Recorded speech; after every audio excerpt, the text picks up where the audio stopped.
আজকে আমি তৈরি করেছি লাইলনটিকা মাছের হালকা পাতলা ঝোল। তো দেখে নাও কিভাবে এটি তৈরি করলাম। এখানে মাছগুলো আমি ধুয়ে বেছে নিয়েছি ভালো করে। এবার এতে একে একে আমি লবণ আর হলুদ দিয়ে মিশিয়ে নেব ভাজার জন্য। দিয়ে দিচ্ছি হলুদ। এবারে ভালো করে মাখিয়ে নিলাম। দেখো মাখানো হয়ে গেছে। এবার আমি কড়াইতে তেল দিয়ে দিচ্ছি। রান্নাটা আমি সর্ষে তেলেই করছি, তোমরা চাইলে সাদা তেলেও করতে পারো। এবারে কড়াইতে আমি হালকা একটু লবণ দিয়ে নেড়ে নিচ্ছি, এতে করে মাছগুলো উল্টোতে বেশ সুবিধে হয় আর ফাটেও না। দেখো এবার একে একে আমি মাছগুলো ছেড়ে দিচ্ছি।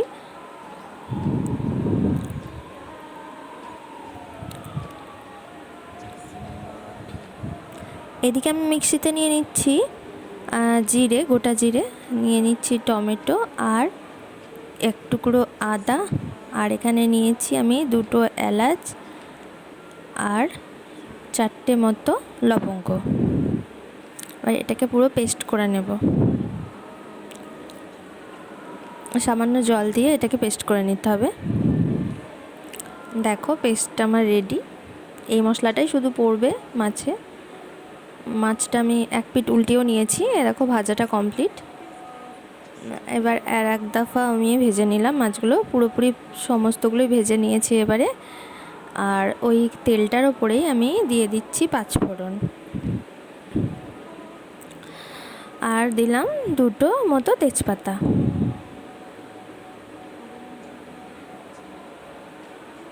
এবারে আলুগুলো একে একে ভেজে নিচ্ছি। আলুগুলো লাল লাল হওয়া পর্যন্ত একটু ভেজে নিতে হবে, এপিট ওপিট উল্টে। এটা পুরোটাই ঘরোয়া স্টাইলের রান্নাটা, খুব হ্যাঙ্গাম কিছু এর মধ্যে নেই, বা মশলাও খুব একটা দেয়া হয়নি। দেখতেই পেলে তোমরা কি কি মশলা আমি এখানে ইউজ করেছি। তো রান্নাটা খুব যে খারাপ হয়, মানে খারাপ হয় এটা বলাই চলে না।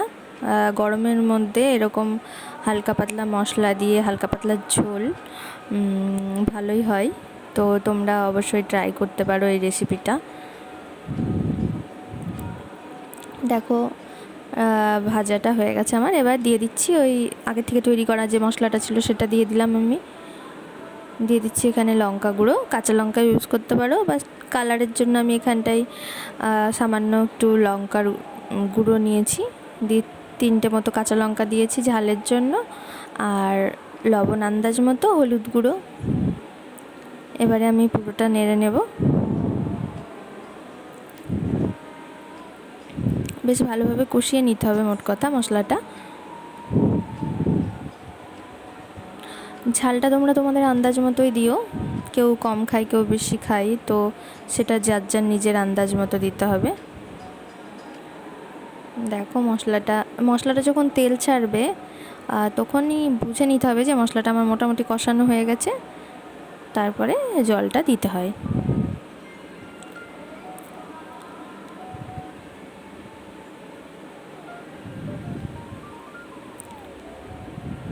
দেখো আমি ভালোভাবে কষিয়ে নিচ্ছি।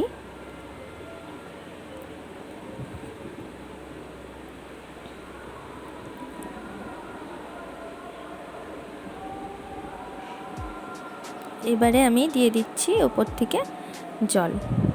এখানটায় হালকা উষ্ণ জল দেবে তোমরা, এতে করে ঝোলের টেস্টটা ভালো থাকে, মানে পুরোটাই পাওয়া যায় মোট কথা, কোনো অংশে কমে না। তো এখানটায় উষ্ণ গরম জলটাই তোমরা দিও। দেখো ঝোলটা ফুটে উঠেছে আর আমি মাছগুলো দিয়ে দিয়েছি। এবারে খুব বেশি আমি এটা মানে ঝোলটা মারবো না, যেহেতু হালকা পাতলা ঝোল করছি আমি এখানে। তো এখানে পাতলা মানে আলুটা এবার সিদ্ধ হয়েছে কিনা একটু দেখে নিচ্ছি। আলুটা আমার সিদ্ধও হয়ে গেছে। এখানে সিদ্ধ আলু ইউজ করা যায়, তো আমি করিনি, আমি সে কারণে আলুটা সিদ্ধ হওয়া অবধি আমি ওয়েট করছি। দেখো হয়েও গেছে, এই দেখো রেডি আমার লাইলনটিকা মাছের হালকা পাতলা ঝোল। তো তোমরা বাড়িতে অবশ্যই ট্রাই করো, আর খেতে কেমন হয়েছিল কমেন্টে জানিও। আজ এটুকুই, দেখা হবে আবার পরের একটি ভিডিও নিয়ে। সবাই ভালো থেকো, গুড বাই।